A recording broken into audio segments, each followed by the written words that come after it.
우리 다 함께 기도드리심으로 수요 예배 하나님 앞에 영광을 올려드립니다. 자비하시고 인내로우시며 노하기를 더디하시는 사랑의 하나님, 하나님의 은혜를 참으로 감사를 드립니다. 하나님께서 저희들을 하나님의 백성, 하나님의 아들, 딸, 하나님의 종들로 택하여 부르셨사오니 때로는 그 길이 모두에게 관심을 받고 환대를 받고 기대를 받고 호응을 받을 때도 있지만 그것보다는 더 외롭고 힘들 때가 많습니다. 그러나 그럼에도 불구하고 끝까지 버티고 견디는 그 십자가의 길을 온전히 갈 수 있는 저희들 되게 하여 주옵소서. 저희 가운데 선한 일을 시작하신 하나님이시오니 그 하나님께서 끝까지 모든 것이 합력하여 선을 이루심을 믿고 하나님의 인도하심을 바라보며 나갈 수 있는 저들 되게 하시고 저들이 하루하루가 쌓여서 저들이 일생이 되고 저들이 삶이 된다는 것을 명심하여서 이 하루하루를 뒤로 물러나지 아니하고 하나님의 약속의 말씀을 붙들고 믿음으로 순종함으로 나아가는 저희들 되게 하여 주옵소서. 예배 시종을 주님께 맡겨드리오며 거룩하신 예수님의 이름으로 축복하며 기도드리옵나이다. 가장 먼저 드릴 찬양은 오직 주의 사랑에 매여라는 찬양입니다. 지난 월요일날 우리 교회가 소속된 세분산 지방에 올레가 있었습니다. 그곳에서 하나님을 찬양하는 예배를 인도하는데 한때는 우리 지방의 찬양팀이 지방의 자랑이었어요. 5명이나 되는 목사님이 계셨고 사모님께서 반주를 해주시고 그래서 많은 사람들이 다른 지방의 우리 지방의 찬양팀을 자랑하셨었거든요. 정말 조명을 받고 관심을 받고 그럴 때가 있었는데 이제는 한 분 두 분이 다 떠나시고 혼자 찬양 인도를 하게 됐어요. 근데 그럼에도 불구하고 제 마음속에 그런 마음을 주시더라고요. 좋을 때만 모든 사람들이 부러워하고 관심 있어하고 칭찬하고 격려할 때만 하나님 찬양하는 것이 아니라 아무도 그러지 않은다 할지라도 그때가 진짜다. 형사야, 지금이 진짜다. 지금이야말로 네가 나를 얼마나 찬양하기를 원하고 그 자리를 지키려고 하는지를 보여줄 때고 그걸 통해서 나는 다른 목사님들과 사모님들에게 메시지를 전하고 싶다. 그런 마음이 들었어요. 헌신은 제가 주일에도 말씀드렸지만 참 어려운 겁니다. 우리는 우리가 시작한 것 같지만 그렇지 않거든요. 하나님께서 우리를 택하셨고 지명하여 부르셨습니다. 어찌 보면 시작은 내 마음대로 할 수 있어요.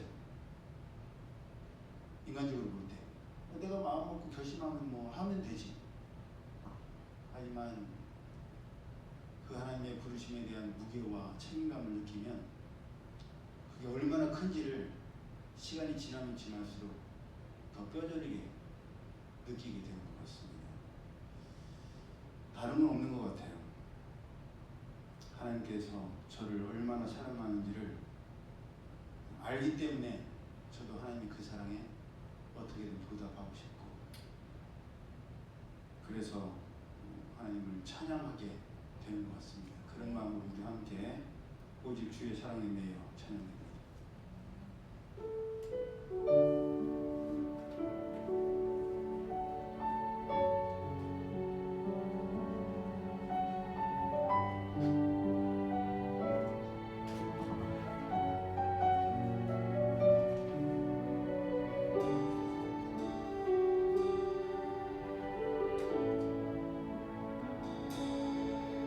오직 주의 사랑에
우리가 보내는 하루하루 매일매일 반복되는 이 일상이 쌓이고 쌓여서 우리의 일생이 됩니다. 그렇기 때문에 하루하루가 정말 중요한 거예요. 오늘 하루를 우리가 세상에 지고 내 자신에게 지고 현실과 타협하면 우리의 일생이 그렇게 됩니다. 하지만 반대로 오늘 하루를 우리가 말씀 가운데 붙들고 이 일상을 버티고 견디고 이겨내면 그 일상들이 쌓여서 우리의 일생도 끝까지 버티고 견디고 이기게 될 줄 믿습니다. 네. 그런 마음으로 일상 찬양드립니다.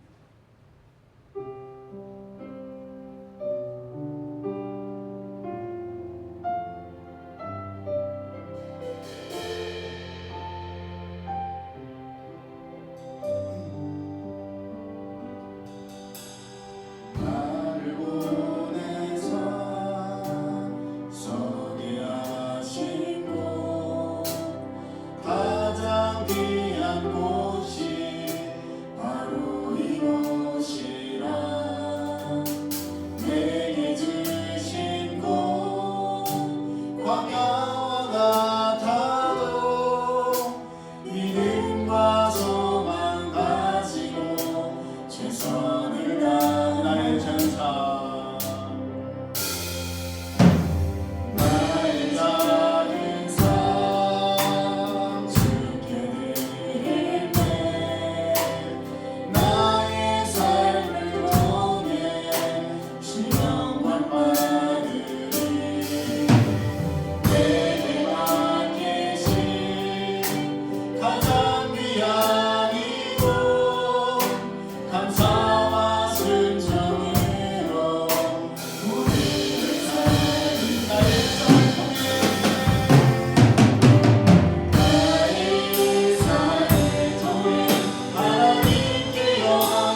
번째 드릴 찬양은 하나님의 부르심에는 후회하심이 없네라는 찬양입니다. 이게 이 문장이요 믿어져야 돼요. 이게 정말 확실하다는 것이 흔들림이 없어야 됩니다. 먼저 하나님께서 우리에게 내가 널 부른 것이 실수가 아니다라는 것을 보여주셔야 돼요. 그리고 우리가 그것을 경험함으로 확신해야 됩니다. 그리고 그렇게 확신한 다음에는 흔들려서는 안 돼요. 하나님께서 뜻이 계시기에 말씀하셨고 그 말씀대로 반드시 이루어질 것을 믿을 때에 우리는 하나님은 실수하지 않으신 분이시고 하나님의 부르시면 후회하심이 없다는 것을 믿고 고백하며 나아갈 수 있을 줄로 믿습니다. 우리를 향한 하나님의 계획은 이미 세워졌고 우리는 거기에 순종하는 거예요.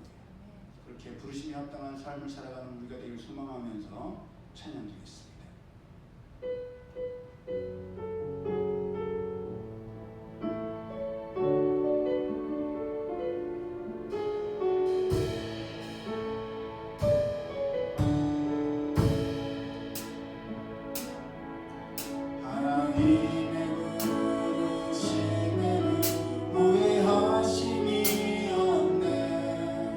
내가 이 자리에 선 것도 죄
열왕기하 2장 1절에서 11절까지의 말씀 우리 함께 합독합니다.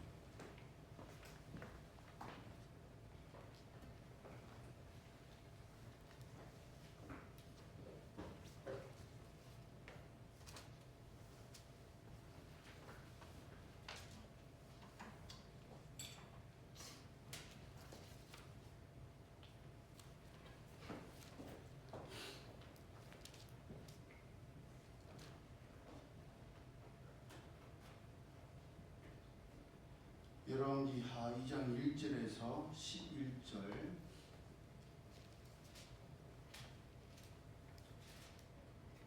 시작. 여호와께서 회오리 바람으로 엘리야를 하늘로 올리고자 하실 때에 엘리야가 엘리사와 더불어 길갈에서 나가더니 엘리야가 엘리사에게 이르되 청하건대 너는 여기 머물라 여호와께서 나를 베델로 보내시느니라 하니 엘리사가 이르되 여호와께서 살아계심과 당신의 영혼이 살아있음을 두고 맹세하노니 내가 당신을 떠나지 아니하겠나이다 하는지라. 이에 두 사람이 베델로 내려가니 베델에 있는 선지자의 제자들이 엘리사에게로 나와 그에게 이르되 여호와께서 오늘 당신의 선생을 당신의 머리 위로 데려가실 줄을 아시나이까 하니 이르되 나도 또한 아노니 너희는 잠잠하라 하니라. 엘리야가 그에게 이르되 엘리사야 청하건대 너는 여기 머물라 여호와께서 나를 여리고로 보내시느니라. 엘리사가 이르되 여호와께서 살아계심과 당신의 영혼이 살아있음을 두고 맹세하노니 내가 당신을 떠나지 아니하겠나이다 하니라. 그들이 여리고로에 이르매 여리고에 있는 선지자의 제자들이 엘리사에게 나와 이르되 여호와께서 오늘 당신의 선생을 당신의 머리 위로 데려가실 줄을 아시나이까 하니 엘리사가 이르되 나도 아노니 너희는 잠잠하라. 엘리야가 또 엘리사에게 이르되 청하건대 너는 여기 머물라 여호와께서 나를 유단으로 보내시느니라 하니 그가 이르되 여호와께서 살아계심과 당신의 영혼이 살아있음을 두고 맹세하노니 내가 당신을 떠나지 아니하겠나이다 하는지라. 이에 두 사람이 가니라. 선지자의 제자 50명이 가서 멀리 서서 바라보매 그 두 사람이 요단가에 서 있더니 엘리야가 겉옷을 가지고 말아 물을 치매 물이 이리저리 갈라지고 두 사람이 마른 땅 위로 건너더라. 건너매 엘리야가 엘리사에게 이르되 나를 내게서 데려감을 당하기 전에 내가 내게 어떻게 할지를 구하라. 엘리사가 이르되 당신의 성령이 하시는 역사에가 갑절이나 내게 있게 하소서 하는지라. 이르되 내가 어려운 일을 구하는도다. 그러나 나를 내게서 데려가시는 것을 너가 보면 그 일이 내게 이루어지려니와 그렇지 아니하면 이루어지지 아니하리라 하고 두 사람이 길을 가며 말하더니 불수레와 불말들이 두 사람을 갈라놓고 엘리야가 회오리 바람으로 하늘로 올라가더라. 아멘. 우리가 함께 합독한 말씀을 본문으로 내가 결코 당신을 떠나지 아니하겠나이다. 떠나지 않고 끝까지 따르는 신앙, 이런 제목으로 함께 은혜를 나누기를 원합니다. 우리가 함께 합독한 본문, 이 본문 읽으면서 이상한 생각 들지 않으셨습니까?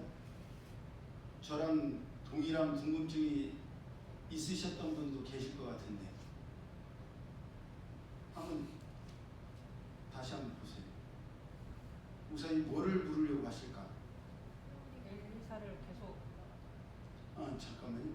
신지가 먼저 말을 했어요. 신지 아니에요. 아니야. 쩔었어요? 쩔? 우리 제사님.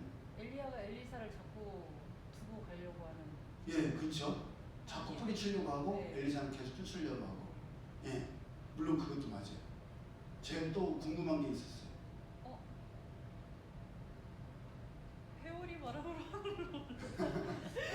그렇지. 그것도 중요한 포인트예요. 많은 분들이 불수레와 불말들이 엘리야 선지자를 태우고 올라간 줄 아는데 실제로는 회오리 바람을 타고 하늘로 올라갔죠. 네. 맞는데 제가 생각했던 포인트는 아니에요. 힌트 세 가지야. 네? 세 군데가 이렇게 이게 꼭 필요했을까라는. 여리고랑. 그렇죠. 네, 응. 근데 응. 그렇죠?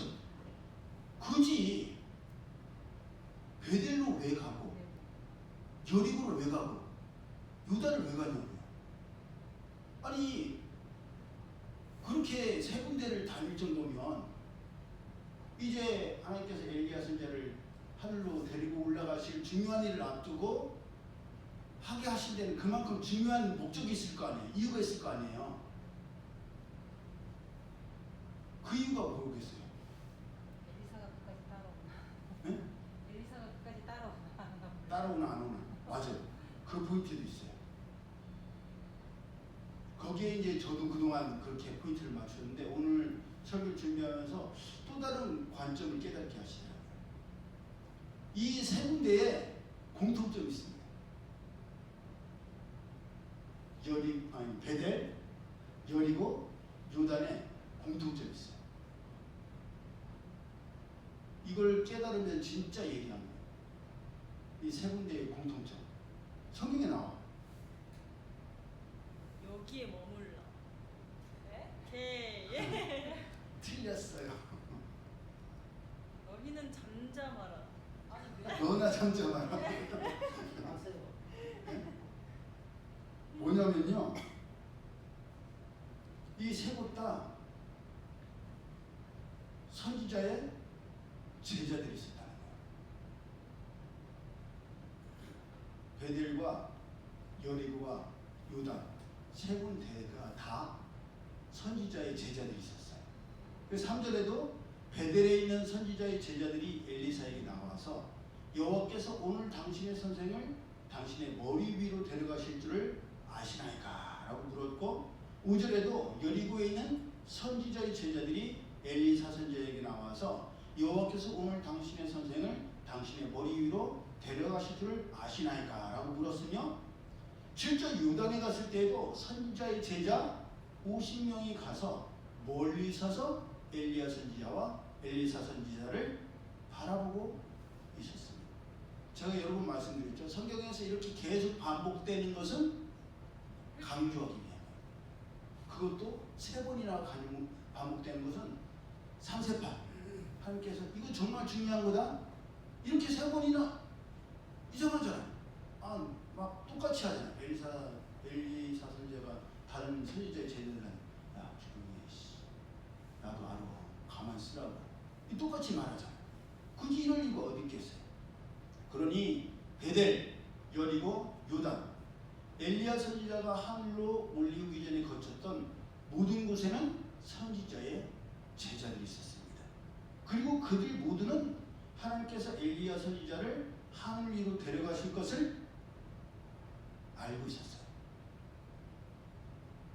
그들은 우리의 선생님이라고 하지 않고 엘리사 선지자에게 당신의 선생이라고 했습니다. 우리의 선생님, 우리의 엘리야 선지자님이라고 하지 아니하고 당신의 선생님, 당신의 엘리사의 선생이라고 한 거예요. 그러니 베델, 여리고, 요단에 있던 선지자의 제자들은 엘리야 선지자의 제자일 수도 있고 다른 선지자의 제자일 수 있습니다. 왜냐하면 성경에서 가끔 당사자를 일컬을 때에 직접적으로 이름을 거론하지 않고 일부러 둘러서 애매하게 거론할 때도 있어요. 대표적인 예가 그 창세기 37장 32절에서 요셉의 형들이 요셉의 채색 옷을 염소의 피에 적셔서 찢은 다음에 야곱에게 갖다 주면서 우리가 이것을 얻었으니 아버지의 아들의 옷인가 아닌가 보소서. 예, 자기 동생의 이름 요셉이라는 걸 있으면서도 일부러 동생 이름을 거론하지 않고 양심에 찔려서 그랬는지 어쨌는지 모르지만 직접적으로 요셉이라는 이름을 거론하지 않고 당신 아버지의 아들의 옷인가 아닌가를 확인하라고 했습니다. 그처럼 베델에 또 여리고에 요단에 있던 제자들도 엘리야 선지자의 제자들이지만 자기들의 선생님이라고 하지 아니하고 엘리사 선지자를 대표로 해서 당신의 선생이라고 했는지도 모릅니다. 하지만 분명한 것은 모든 제자들이 하나님께서 엘리야 선지자를 하늘로 올리실 것을 알고 있었다는 거죠. 그런데 하나는 알고 둘은 몰랐어요.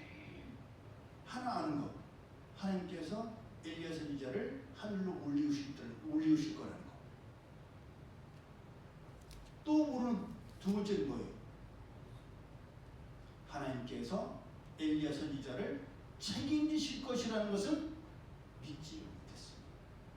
그 구체적인 정황이 16절에 나옵니다. 당신의 종들에게 용감한 사람 50명이 있으니 청하건대 그들이 가서 당신의 주인을 찾게 하소서. 염려하건대 여호와의 성령이 그를 들고 가다가 어느 산에나 어느 골짜기에 던지셨을까 하나이다. 엘리사 선지자가 그 말을 듣고 야, 말도 안 되는 소리 하지 마. 하나님께서 엘리야 선지자를 하늘로 올리우시는데 그렇게 들리다가 떨어져서 죽게 하셨을 리가 있냐. 말도 안 되는 소리야. 그런데도 어떻게 돼요? 성경을 보면 엘리사 선지자가 부끄러워하도록 강청했다라고 되어 있습니다.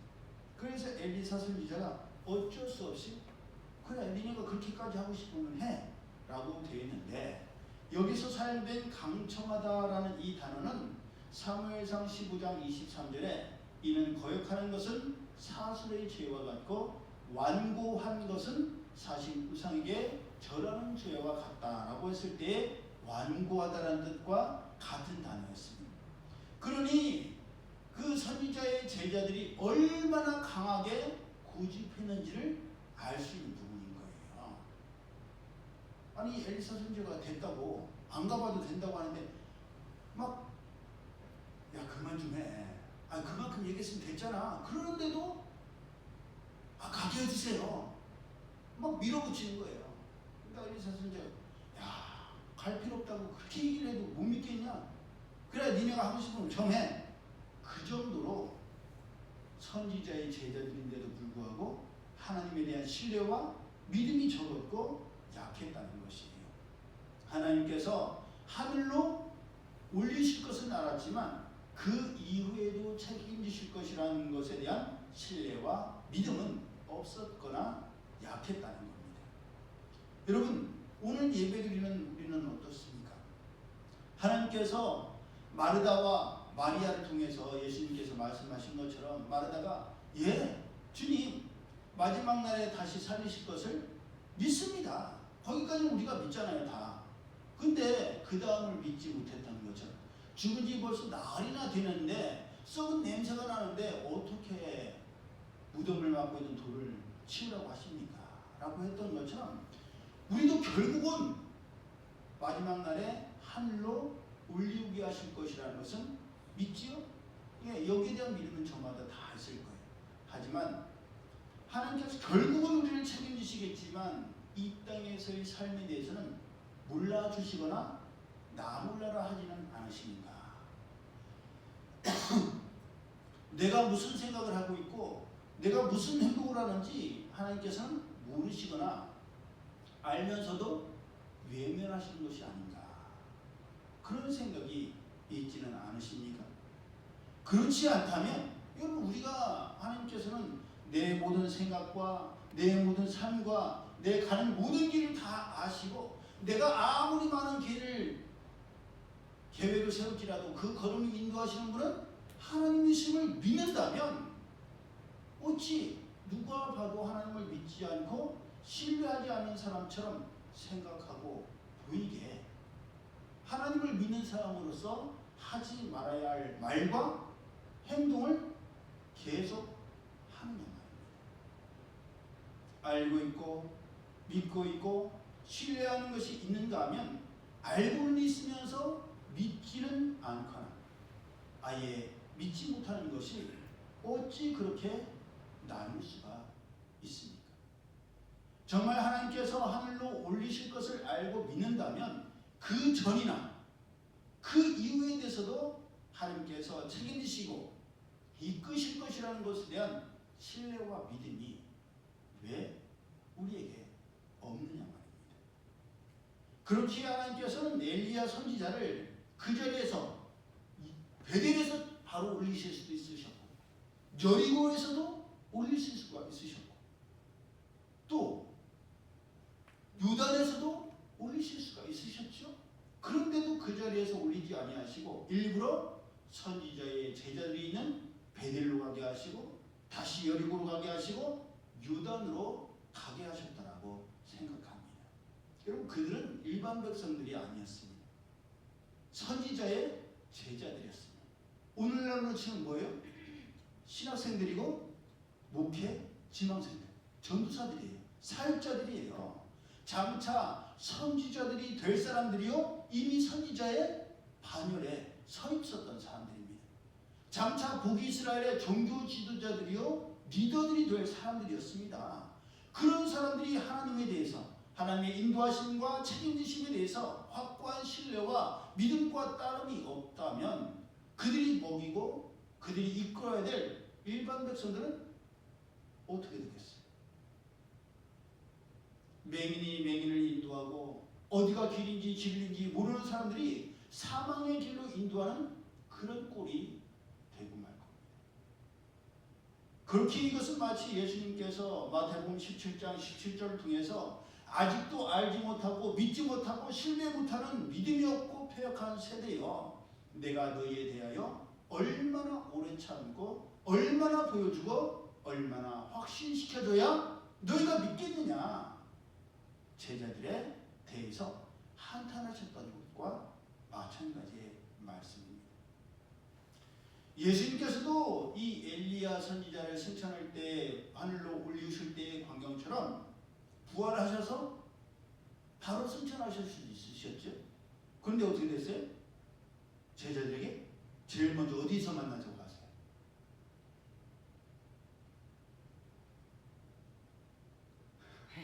갈릴리로 가요? 네, 갈릴리에서 만나자고 하세요.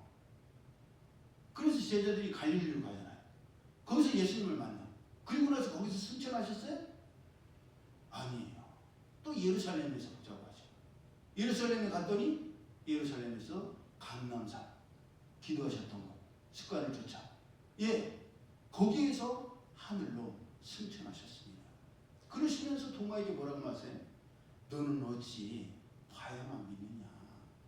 내가 지금까지 너희와 함께 있으면서 이적과 기적을 보여주었고 장차 일어날 일들에 대해서 말해주었으며 그렇게 일러준 대로 다 이루어졌는데 어찌하여 아직도 봐야만 믿을 수 있다라고 하느냐. 또 하늘 쳐다보고 있는 제자들에게 천사가 뭐라고 해요? 어찌하여 하늘만 쳐다보고 있느냐. 병아리처럼 물 한 모금 먹고 하늘 쳐다보고 또 한 모금 먹고 하늘 쳐다보는 것처럼 니네가 병아리냐? 어찌하여 하늘로 올려오신 예수님께서는 올라가신 그 모습 그대로 너희를 다시 데리러 오실 텐데 하늘만 쳐다볼 게 아니라 다시 오실 주님을 맞을 준비를 하고 있어야 되지 않냐. 그것이 바로 하나님 아버지의 메시지이신 줄 믿습니다. 엘리야 선지자를 죽음을 보지 아니하고 하늘로 올라가게 하신 하나님께서 우리들도 죽음을 보지 않고 하늘로 올라가게 하신다는 것을 믿고 엘리야 선지자가 그랬던 것처럼 그 뒤를 따라야죠. 우리는 어떻게 하면 저렇게 하나님의 부르심에 합당하게 살다가 저렇게 영광된 마무리를 할 수가 있을까? 여러분 정말 마무리가 중요합니다. 지금 20, 30대 우리 자녀 세대들은 마무리에 대해서 그렇게 중요시 여기지 않을지 모르지만 인생을 살아보세요. 인생은 정말 마무리가 중요합니다. 마무리가 잘 돼야 돼요. 생각해보세요. 평생을 그 일을 했어. 근데 마무리가 굉장히 안 좋게 끝났어. 그럼 그 사람은 안 좋은 걸로 기억이 돼요. 하지만 마지막에 모든 사람들이 기억하면서 수고했다. 많은 돈이 드는 것도 아닌데도 그 마무리가 그렇게 되면 본인에게도 너무너무나 행복하고 모든 사람들에게도 복이 됩니다. 아름다운 모델이 돼요. 그러니 우리는 믿음의 선진들을 보면서 나는 무엇을 준비해야 되는가? 그것을 명심해야 됩니다. 특히 우리 가운데 선한 일을 시작하신 분은 우리의 하나님이세요. 하나님이십니다. 그것은 우리가 인생을 살아보면 살아갈수록 더 확실하게 깨닫게 될 거예요. 우리 가운데는 선한 것이 없어요. 하나님께서 우리에게 감동 주시고 우리의 상황과 환경을 이끄시기 때문에 우리는 하나님의 일에 동참하게 된 줄로 믿습니다. 그 선한 일을 시작하신 하나님께서 시작하셨으니 끝까지 우리를 책임지십니다. 그것을 믿어 의심치 않는 것이 바로 믿음이에요. 그렇기에 무슨 일을 하든 어디에 있든 가장 중요한 것이 바로 이 믿음에 의한 출발입니다. 하나님의 말씀에 대한 확실한 신뢰와 확신이 있어야 돼요. 그런 확실한 신뢰와 확신을 갖기 위해서 어느 것이 길인지 어느 것이 진리인지에 대한 심도 깊은 고민과 갈등이 있어야 되고 그렇게 힘들고 어려운 만큼 하나님의 확실한 말씀의 응답을 받아야 되며 그렇게 받은 응답의 말씀이기에 어떤 상황, 어떤 환경에도 그 말씀을 붙들고 그 말씀대로 이루어질 것을 믿을 수가 있는 거예요. 그로 인해서 고린도전서 13장에 나와 있는 것처럼 모든 것을 참으며 모든 것을 믿으며 모든 것을 바라며 모든 것을 버티고 견딜 수가 있습니다. 그럴 때만이 최후 승리를 얻을 수가 있습니다. 여러분 생각해 보세요. 하나님은 광야에 강을 내시고 바다에 길을 내신 분이십니다. 아멘? 아멘. 그러려면 하나님께서 우리에게 광야에 꽃이 피게 하라고 하시면 어떻게 돼요? 그 일에 순종해야 되죠. 이미 아름다운 꽃이 피어있는 동산이 있어요. 거기 가서 거기를 관리하고 꽃을 심으라고 하시고 그것을 책임지는 그런 자리가 좋아요. 아니면 황량하고 삭막한 곳인데 그곳에서 꽃을 피우고 그것을 변화시키는 게 보람 있겠어요. 두 번째. 그렇죠. 네. 저는 그게 더 보람 있다고 생각해요. 왜냐하면 전자는 누구나 다 할 수 있어요.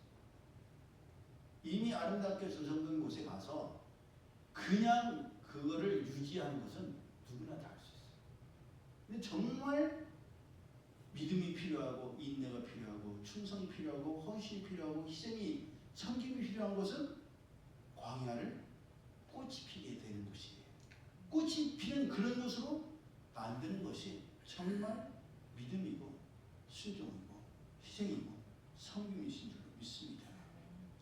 베델에도 선지자의 제자들이 있었고 여리고에도 선지자의 제자들이 있었으며 요단에는 구체적으로 50명의 선지자의 제자들이 있었으니 50명씩 쳐도 150명이나 되는 그런 선지자들의 제자들이 있었는데 그 150명 중에 그 누구도 하나님께서 엘리야 선지자를 끝까지 보호하시고 책임지신다는 신뢰와 확신이 없었습니다. 그 중에 여호수아와 갈렙 같은 사람이 한 사람이라도 있었더라면 전체의 생각과 신앙이 달라졌을지도 모릅니다. 149명이 하나님께서 엘리야 선지자를 하늘로 올리우시다가 떨어뜨렸을지도 모른다. 그럴 때 무슨 말도 안 되는 소리냐. 우리 하나님 그런 하나님이 아니다. 우리 가운데 선한 일을 시작하신 하나님께서 끝까지 책임지시지. 아예 물리우시다가 떨어뜨리실 것 같으면 아예 시작도 안 하셨지. 차라리 안전하게 죽는 게 낫지. 왜 그렇게 우리가 연약해졌냐고. 그런 사람 한 사람만 있었어도 전체의 분위기가 달라졌을 겁니다.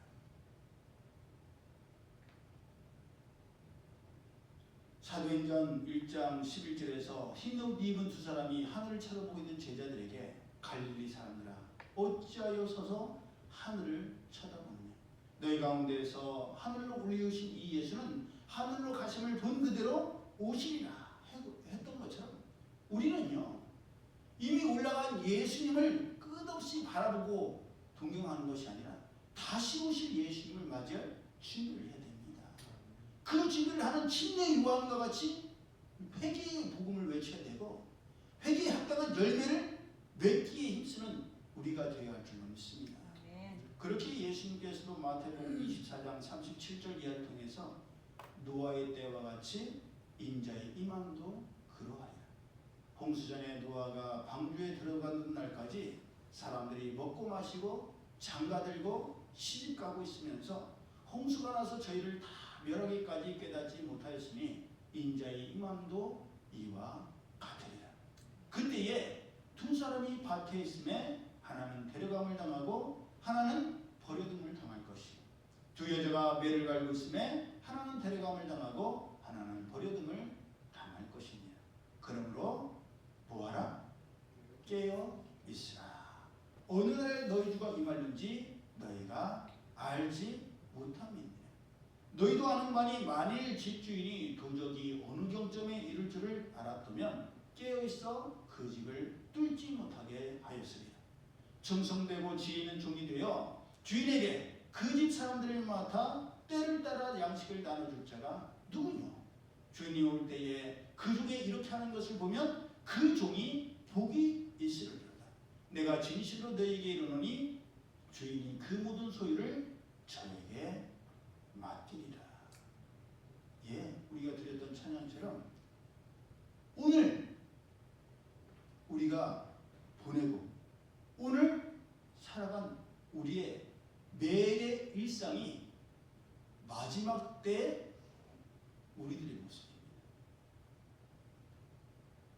지금 하고 있고 지금 살아있고 살아가고 있고 지금 가지고 있는 생각과 가치관과 믿음과 삶이 예수님께서 재림의 주님으로 오실 그때에도 똑같을 거예요. 다를 것 같아? 갑자기 확 달라질 것 같아? 지금 하지 못하는데 마지막 때가 왔다면 할 것 같아? 지금 하지 못하거나 지금 생각은 해도 행동하지 않고 행동하지 못하는 것은 나중에도 못합니다. 지금 꾸준히 해야 나중에도 변함없이 하고 있을 것이요 지금 포기하지 않아야 나중에도 변함없이 포기하지 않을 것이며 지금 버티고 견뎌야 나중에도 역시나 변함없이 어떤 일이든 누구에 대해서든 끝까지 버티고 견딜 수가 있습니다. 먼 미래에 내가 궁금하십니까? 30대이나 40대이나 50대, 60대, 70대, 80대, 90대에 내가 궁금하다면 지금의 나를 보면 돼. 지금의 내 말과 내 행동, 내 습관이 그때에도 똑같을 거야. 지금이 내가 말씀을 붙들고 시험에 들지 않도록 깨어 기도하며 하나님의 은혜 가운데 최선을 다하고 삶을 감사하면서 기쁨으로 누리고 있다면 30대, 40대, 50대, 60, 70, 80대, 90대에도 여전히 최선을 다하고 있을 거예요. 관리를 보십시오. 45세에 하나님께서 기뻐하시면 저 땅을 우리 우리에게 주시리라 외쳤던 갈렙이 85세에도 동일했어. 그때나 이제나 출입에 능하며 싸움도 능히 할 수 있습니다. 여러분 20년 후에 30년 후에 40년 후에 내가 갑자기 변한다고 착각하지 마세요. 그럴 수 없습니다.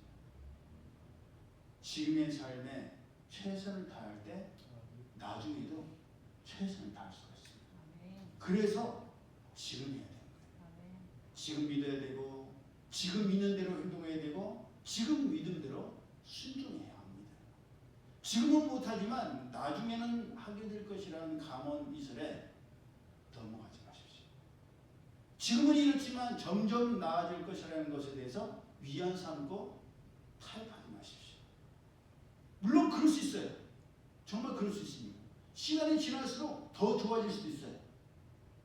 하나님의 은혜가 풍성히 부어주셔서 시간이 지날수록 더 성숙하고 더 향기로운 그리스도인이 될 수도 있습니다. 하지만 그러지 못할 수도 있습니다. 그러니 정말 그러길 바라고 그러려면 지금부터 해야 돼요. 다른 것도 그렇지만 하나님에 대한 신뢰와 확신, 하나님의 말씀에 대한 분명하고도 확실한 순종은 더더욱 지금부터 해야 합니다. 지금 깨어서 기도하지 못하고 기도하지 않는 사람은 마지막 때에도 자고 있을 확률이 아주 높아요. 베드로와 야고보와 요한을 보십시오. 예수님께서 마지막 때에 내가 죽게 생겼다. 나와 함께 1시간만 좀 깨어서 기도해라. 그런데 어떻게 됐어요? 자는 거예요. 몇 번이나? 3번이나. 왜? 습관이 안 돼 있어요. 습관이 안 돼 있어요. 얼마나 중요한 상황인지를 분별을 못하는 거예요. 예수님께서 왜 같이 기도하자고 하셨는지를 알지는 못해요. 알았으면 그렇겠어요? 나중에 부활하신 예수님을 만난 이후에 너가 나를 사랑하냐? 요한의 아들 시몬아. 그때 이래서 그때 그러셨고 얼마나 뒤늦게 후회했겠어요. 알면 못 잡니다. 깨어서 기도해야 되는 사명이 얼마나 중요한지 알면 잘 수가 없어요. 그만둘 수가 없어요. 찬양을 멈출 수가 없고 기도를 멈출 수가 없고 예배를 멈출 수가 없어요. 내가 멈추면 다 멈춘다는 걸 아니까. 엘리야 선지자처럼. 모르니까 자는 거예요. 마지막 때에. 그러면서 한다는 말이 뭐예요? 마음에는 뭐니로 돼? 육신이 약하다. 언제까지? 매번? 저는 정말 하려고 해요. 하고 싶어요. 근데 몸이 안 나가요. 24년에도 그랬고 25년에도 그랬고 26년에도 그랬고 저는요 다른 건 다 잘 참겠는데요 이 부분은 안 되겠어요. 계속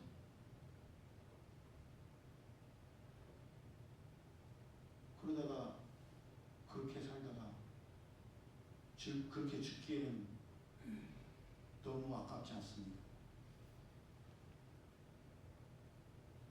저는 바라기는 우리 모두가 끝까지 몸부림쳤으면 좋겠어요. 끝까지 내 자신과 싸우면서 현실에 타협하지 않고 정말 누구나 바라고 누구나 생각하고 누구나 믿는 그 믿음의 삶을 향해서 몸부림쳤으면 좋겠어요. 어제보다는 오늘이나 오늘보다는 내일이나 내가 노래만 하고 내가 말만 하는 게 아니라 노래 드린 것처럼 내가 말하는 것처럼 살아가기 위해서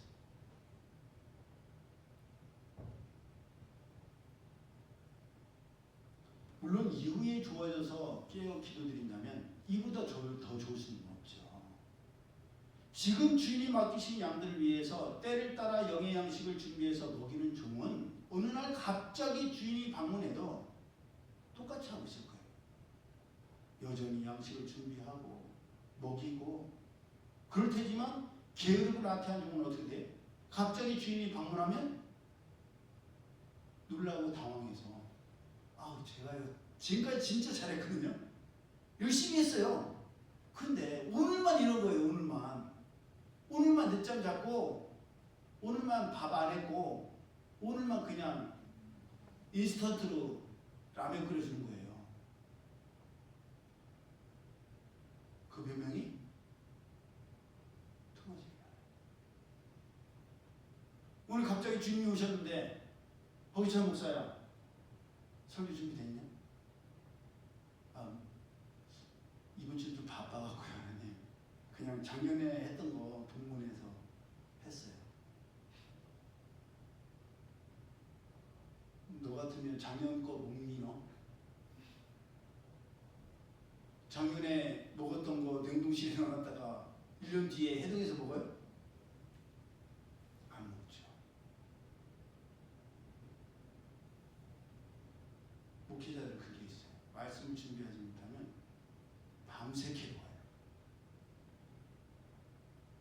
저는 그런 꿈도 자주 꾸거든요. 준비가 되지 못했을 때는 강단에 섰는데 옷을 벗고 있어. 팬티만 입고 있을 때도 있고 팬티도 안 벗고 있을 때도 있어. 안 입고 있을 때도 있어. 그리고 설교를 해야 되는데 원고가 없어.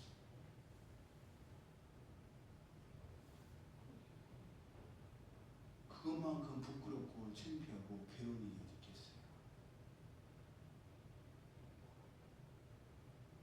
여러분 정말 우리가 하나님을 떠나지 않고 끝까지 따른다고 고백하고 그렇게 살기를 원한다면 지금부터 그래야 돼요. 아멘.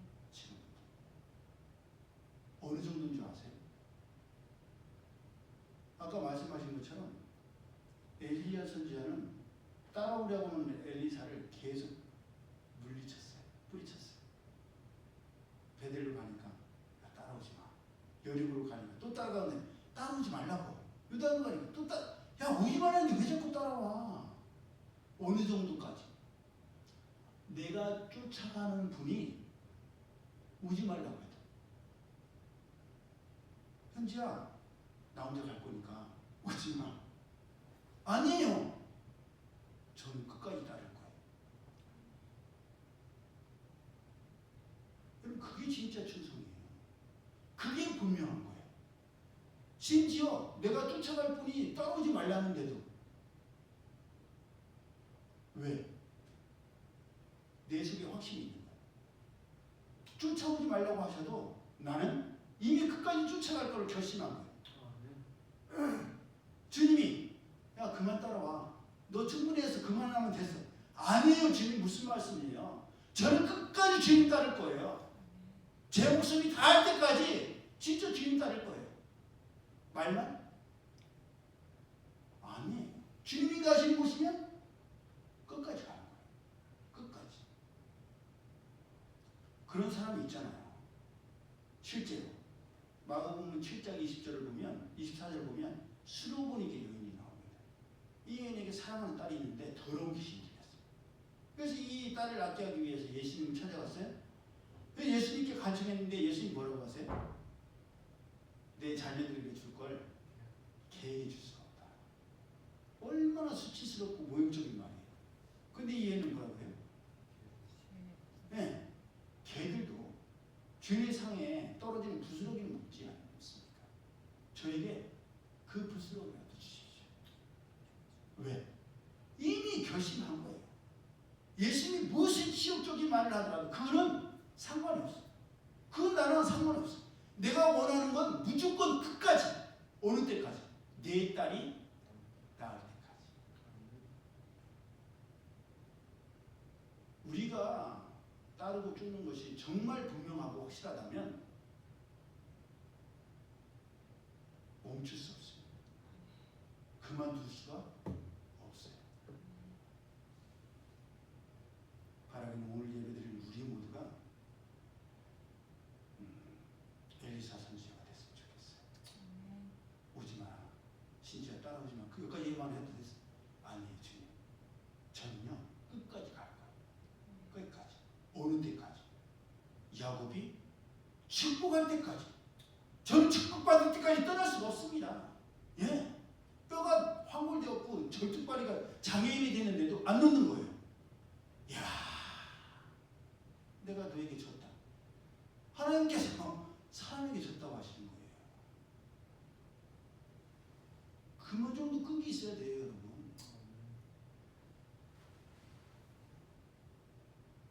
그만하면 됐다. 아니, 영감의 갑절을 받을 때까지 저는 떠나지 않을 거예요. 어떻게 됐어요? 주셨잖아요. 아무에게나 주시는 게 아닙니다. 구하고 찾고 두드리는 자에게 주시는 거예요. 언제까지? 끝까지. 저희 모두에게 그게 있었으면 좋겠어요. 끈기. 네. 성실함. 네. 하나님, 말로만 하는 사람은 충분하지 않습니까? 저는 말이 아니라 행동으로 보여드리고 싶습니다. 베드로처럼 실패하고 부인하고 저주했다 할지라도 다시 오신 주님을 붙들고 제가 주님을 사랑하는 줄 주께서 아시나이다. 양을 먹이고 치고 정말 나에게 주신 사명이고 하나님의 부르심에 합당한 사명이라고 믿는다면 가야 되겠죠? 예, 우리 모두가 그렇게 끝까지 떠나지 않고 따르는 엘리사와 같은 믿음의 제자들이 되기를 예수님의 이름으로 축복합니다. 네. 기도드립니다. 사랑의 하나님 감사합니다. 말이 너무 많은 세대입니다. 아는 것이 너무 많고 너무 넘치는 시대입니다.